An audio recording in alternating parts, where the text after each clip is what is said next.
entrevista. En A Primera Hora, analizamos los hechos del momento junto a sus protagonistas. El siguiente segmento tiene contenido o opinión. La entrevista. En A Primera Hora, analizamos los hechos del momento junto a sus protagonistas. 6:53. Valoro el mensaje del oyente Luis Alberto Gavilanes, que dice: no es el momento de pelearnos entre nosotros, necesitamos unidad. Y es el mensaje que justamente he procurado trasladar acá. Obviamente hay que partir de una crítica absolutamente respetuosa, pero muy frontal, la que generamos hace minutos, sobre el momento que estamos viviendo y porque nuestros políticos aparentemente no han entendido nada. Y no ha sido una crítica exclusivamente hacia un sector, sino una crítica más bien general, porque nuestros políticos, nuestra clase dirigente, no está entendiendo el momento que estamos viviendo. Y necesitamos que nuestro gobierno se muestre sólidamente unido, cohesionado, y necesitamos que nuestra clase política haga una tregua. Es lo que he planteado en estos micrófonos. La crítica es a todos, no solamente a unos, a todos. Y el país necesita unidad. Y nuestros políticos deben hacer una tregua. Es lo que se ha planteado evidentemente. No todos entienden muchas veces lo que se dice. Veo algunos mensajes, pero bueno, es legítimo, es parte de la libertad de expresión. Pero quiero que se entienda el mensaje que hemos generado en este espacio de noticias. Es el momento de la unidad, de olvidarse de la bronca e implementar una tregua, porque lo que estamos viviendo, insisto, no es una broma, no es un chiste, es muy serio lo que está viviendo la República. Hablemos de la parte médica, sigamos hablando de eso, porque en este espacio hemos procurado todas estas semanas contar con la presencia y el aporte de especialistas que con su conocimiento nos nutren con detalles y con recomendaciones a propósito de la emergencia sanitaria. Hemos tomado contacto ahora mismo con el doctor Bernardo Sandoval. Él es decano de la Facultad de Ciencias Médicas de la Universidad Internacional del Ecuador. Importante escuchar a la academia, que además para la propia academia es un reto dentro, obviamente, de este proceso de aprendizaje y también de investigación en el que justamente las universidades están íntimamente ligadas. Doctor Sandoval, bienvenido, buenos días. Le saluda Fabricio Vela desde el informativo A Primera Hora de Radio Majestad. ¿Cómo le va? Buenos días, bien, todo sin novedad, gracias. Cuénteme, ¿cómo analiza usted la crisis sanitaria, la emergencia sanitaria? Estamos ingresando justamente este lunes a la segunda semana de aislamiento obligatorio. El gobierno el fin de semana ha ratificado las medidas de aislamiento al menos hasta el 31 de marzo, que se va a valorar. Hay evidentemente la previsión de que seguramente esto se va a extender unos días adicionales. ¿Cuál es un poquito su análisis, doctor?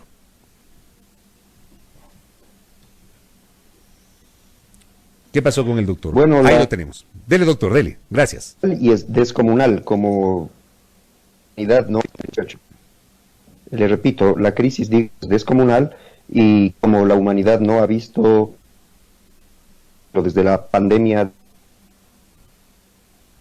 ¿Hay alguna dificultad con el contacto? Tratemos de hacer nuevamente la llamada. Estamos procurando dialogar. Entonces, todos los gobiernos deben...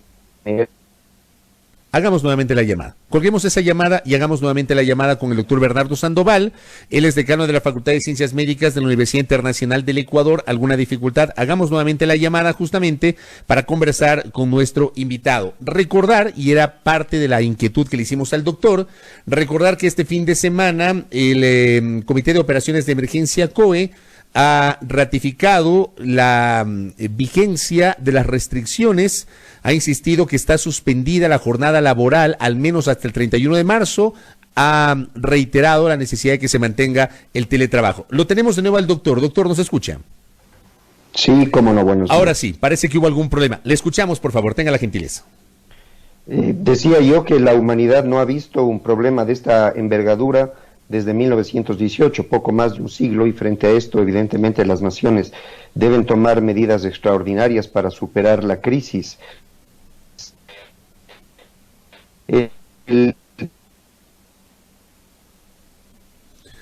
Tenemos dificultades con con el contacto con el doctor Sandoval. Hay dificultades, aparentemente hay algún problema con la señal de internet del doctor. A ver si podemos nuevamente generar ese contacto, porque es importante escuchar justamente la visión de nuestro invitado en torno a este tema. Seguramente es algún problema de el internet del sitio donde se encuentra el doctor Sandoval. ¿Lo tenemos nuevamente? Estamos tratando de generar un contacto con el decano de la Facultad de Ciencias Médicas de la Universidad Internacional del Ecuador. Les decía que este fin de semana se ha ratificado la restricción por parte de el gobierno nacional. La jornada laboral está suspendida tanto para el sector público cuanto para el sector privado. Hacemos un nuevo intento. Estamos con alguna dificultad, doctor. Creo que es su internet el que tiene algún problema. No creo. No, la verdad es que no creo. Veamos. A veces las proveedoras nos juegan una mala pasada, pero bueno. Intentemos de nuevo, doctor, porque se cortó nuevamente lo que usted nos estaba explicando. Tenga la bondad de repetir, por favor. Decía que la crisis es descomunal y los gobiernos deben hacer todo el esfuerzo para implementar medidas drásticas para contenerla.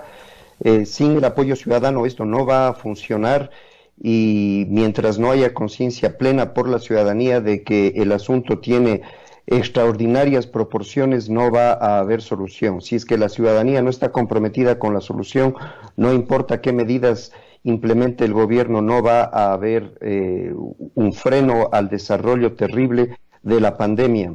La verdad es que lo que estamos viendo es apenas la punta del iceberg. Lo que se viene es mucho más grave, y probablemente los gobiernos tienen miedo de decirlo frontalmente para evitar, entre comillas, el pánico, pero pienso yo que el pánico o la conciencia de la magnitud del problema es lo que probablemente llevará a la ciudadanía a adoptar las medidas de disciplina que corresponden. Esas medidas de disciplina, como se las ha implementado, como se las ha propuesto por parte del gobierno, en el sentido de el aislamiento domiciliario, estas restricciones a la circulación, etcétera, ¿son las medidas adecuadas que se requiere hoy si comparamos, por ejemplo, con lo que está pasando en otros países, doctor? Yo estoy absolutamente de acuerdo en que las medidas de aislamiento deben ser no solamente mantenidas, sino escaladas, es decir, aumentar las horas del toque de queda, ser mucho más vigilantes de la gente que no está cumpliendo con las restricciones del aislamiento domiciliario, porque los resultados los tenemos a la vista. Lo que pasó en España, lo que pasó en Italia y lo que está pasando en los Estados Unidos es expresión de esa actitud relajada, que lo que ha motivado es una explosión de la pandemia. En los países en donde las medidas han sido mejor controladas, donde ha habido mucho más vigilancia de parte de los estamentos de control del Estado para asegurar que la gente se quede en casa, los resultados han sido mejores. No solamente es, sin embargo, el recluir a la gente, que es importantísimo, es esencial, sino también es esencial el multiplicar las pruebas diagnósticas. Esto es algo que nosotros, como Universidad Internacional del Ecuador, lo propusimos desde la primera vez que nos contactaron respecto al manejo de este Comité de Operaciones de Emergencia. Los resultados son incuestionables. Lo que ha logrado Corea del Sur y sobre todo lo que ha logrado Alemania es notable. En Alemania, pues la cantidad de infectados es enorme, de alrededor de 26.000 o de 24.000, y no obstante tienen apenas 111 fallecidos. Entonces esto contrasta tremendamente con el número semejante de casos que tiene España, pero en cambio España tiene 1.800 fallecidos, es decir, por un factor de 17 la mortalidad es menor en Alemania. Y la explicación fundamental de lo que pasa en Alemania, de lo que sucede en Corea del Sur, es la explosión de las pruebas. Si es que se hace pruebas a mucha gente, quizá los números aparezcan altos porque se está diagnosticando a gente tempranamente y se está diagnosticando a gente asintomática, pero la mortalidad es baja, y la mortalidad es baja además porque se está localizando tempranamente a las personas que son fuentes del contagio y se las puede aislar de forma efectiva. De manera que es absolutamente incuestionable, el negarlo sería absurdo. La verdad está en que las dos medidas más importantes son el quedarse en casa, el hacer un control absoluto del aislamiento y, en segundo lugar, multiplicar las pruebas de diagnóstico. Correcto. Estamos dialogando justamente en esta mañana con nuestro invitado, el decano de la Facultad de Medicina de la Universidad Internacional del Ecuador, el doctor Bernardo Sandoval, que tiene la gentileza de atendernos. A ver, hay una cifra que no ha variado en estos días, que es la de los pacientes recuperados. Es la única cifra que por el momento no ha variado. Ojalá que en el reporte del día de hoy sí varíe positivamente esa cifra, pero durante varios días se ha mantenido una sola, 3 pacientes recuperados. Yo le pregunto a usted, que es el especialista, ¿por qué no hay más pacientes recuperados? ¿De qué depende eso, doctor? Lo que pasa es que hay que cumplir un determinado periodo para que, una vez acabado ese tiempo, se hagan las pruebas que determinen que el paciente ya no es portador de virus activo. De manera que eso va a seguir creciendo. Si es que los pacientes no se han muerto, los pacientes se van a recuperar. El que las cifras aumenten es nada más cuestión de tiempo. Correcto, y obviamente hacemos votos porque tengamos un mayor número de recuperados. Ayer el vicepresidente de la República, doctor Sandoval, dijo que esta será la semana decisiva, que esta será la semana clave. ¿Cómo entender esto? ¿Por qué esta semana será la semana decisiva, doctor? La verdad es que hay un factor de expansión de la enfermedad que, si es que nosotros la seguimos en el tiempo, vemos que en el Ecuador el factor de expansión ha oscilado entre 1,2 y 1,9.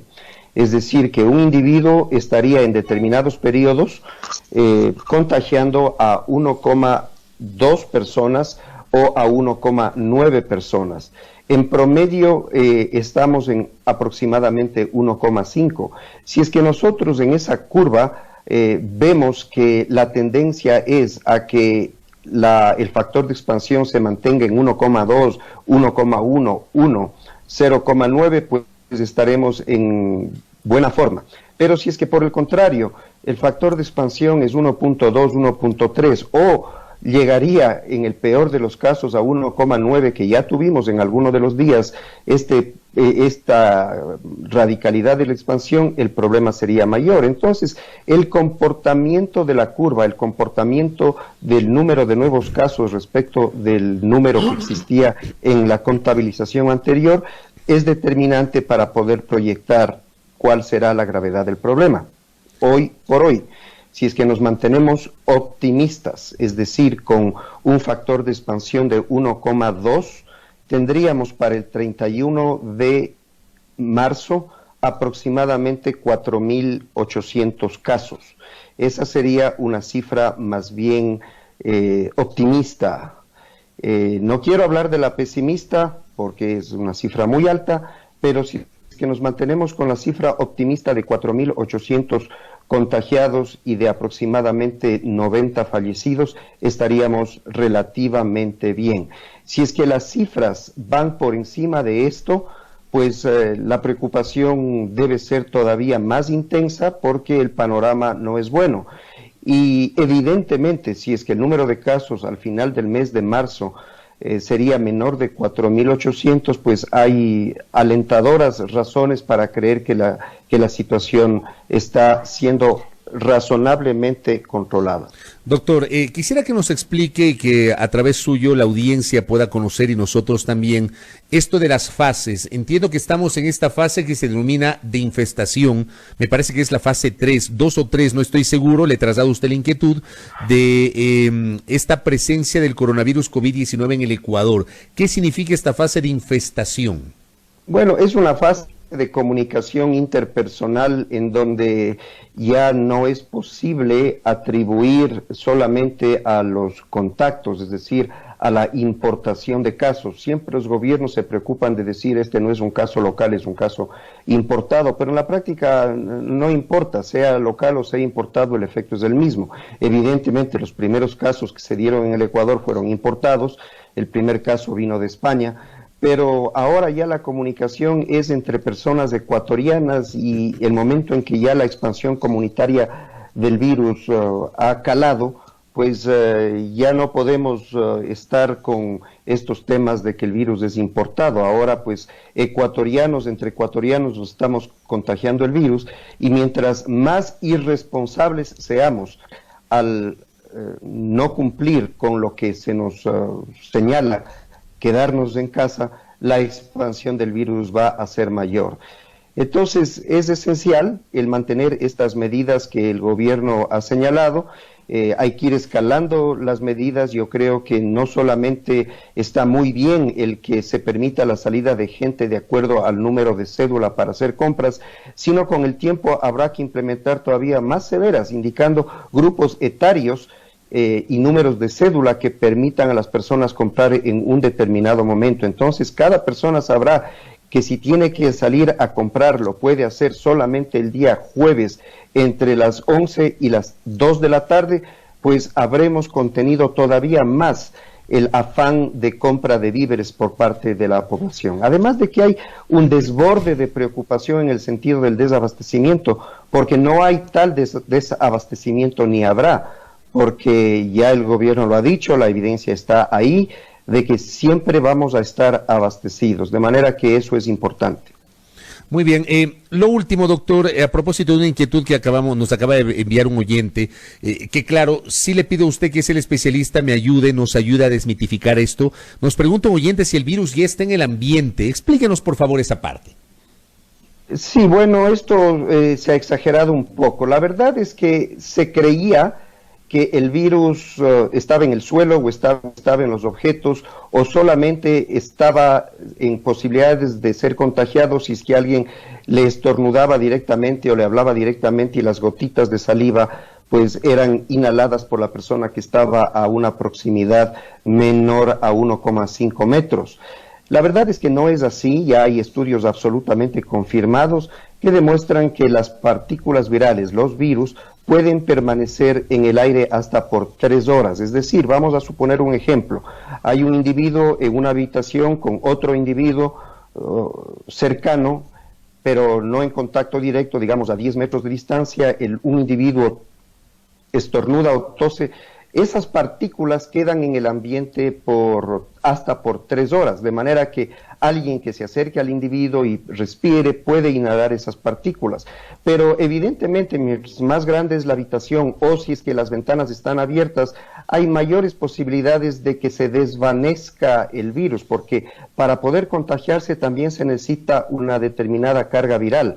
No es lo mismo que le estornude un paciente sintomático en la cara a una persona, que la persona inhale el aire, 500 centímetros cúbicos de aire en una habitación en la que hay 50 metros cúbicos de aire, y se contagie con unas pocas partículas.